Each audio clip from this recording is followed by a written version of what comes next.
Will the 2326 boomerang winnings back to us or sail off into the seven sunset? Let's find out. There's an endless debate in the craps community. Can dice setting actually create a player advantage? Between the grip, the load, the launch, and the landing, the sources of variation seem endless. But if we can minimize those variables with consistent technique, can we actually find an edge? How many rolls can a specific set survive before the dreaded 7 ends the run? We're putting the physics to the test and collecting the raw data. Is it skill or just plain luck? Let's find out on this episode of What Are the Odds? And hello to you. I hope your day is going great. Thank you for joining me on this 2326 dice set rollout. If you're new here, we set the dice. In this case, the position will be the 2-3 on the left, the 2-6 on the right. We'll throw this dice set until we hit the number 7 10 times. We'll track each of our throws, and at the end of our throwing routine, we will dissect what the data is telling us. The first number is an 8. We'll log that in our chart. And in the interest of time, we'll speed things up and get to the other side of this video where we can break down the data. See you there.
Okay, so 56 rolls, that puts us about in the middle of a neutral dice set.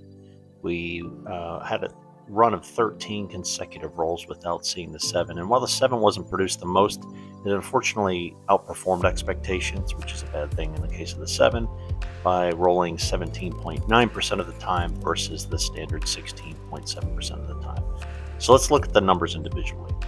So the 8 was the favorable number in this roll set, rolling 11 times versus a standard of 7.8. And the 6 rolled just as many times as the 7 and beat its standard as well. Also beating the standard are on the very low end side of the 7, which is the 3 outperforming by nearly 2 rolls, and the 2 rolled twice versus 1.6 times expected. The 11 barely just came in under expectations, and all the other numbers were unfavorable, specifically the 5, 4, and 9 performing the absolute worst. Combining to sister sets, you can really see there is heavy favorability on the inside with the 6 and the 8, right around that 7, and our 5 and 9 were just not there. Neither were the outside 4 and 10, but our extremes, or the horns, the 212, 311, those did beat expectations. So let's go look at the hardways first, and then we'll get into the horns. Total hardways nearly met expectations, coming up 6 times versus 6.2 expected. However, we saw them lean toward the 4 and the 6, outperforming expectations there. And the 8, while that was our most rolled number overall in this dice set, the hard 8 only came up 1 time out of all 11 8s that came about. And the 10, completely asleep. And as aforementioned on our sister set analysis, the horn rolls produced some very nice results. We expected horns 9.3 times in this short roll set and threw 11 of those. The 2, 3, and 11 beat expectations. The 12 almost met, it was 1 roll short. And we had 2 individual consecutive horn rolls, resulting in 2 see a horn, bet a horn hits out of the 11 horns that were actually thrown. So in summary, we had a very impartial dice set with this 2, 3, 2, 6 combination, 56 rolls versus the 60 we expected, and 55% of our rolls resulted in the 6, 7, 8, right in the dead heart center of the histogram. And as a result of that dead center, the 8 did outperform the 7 by a roll, and the 6 rolled just as many times as the 7. The 8, 6, and 3 were our best performers in this dice set, while the 5, 4, and 9 were the worst. Our hardways showed up less than a roll short of expectations, with favorability on that 4 and 6, and the 8 fell more than a roll short, while the 10 never emerged. And our horns came through in this dice set, rolling 11 times versus the 9.3 expected times.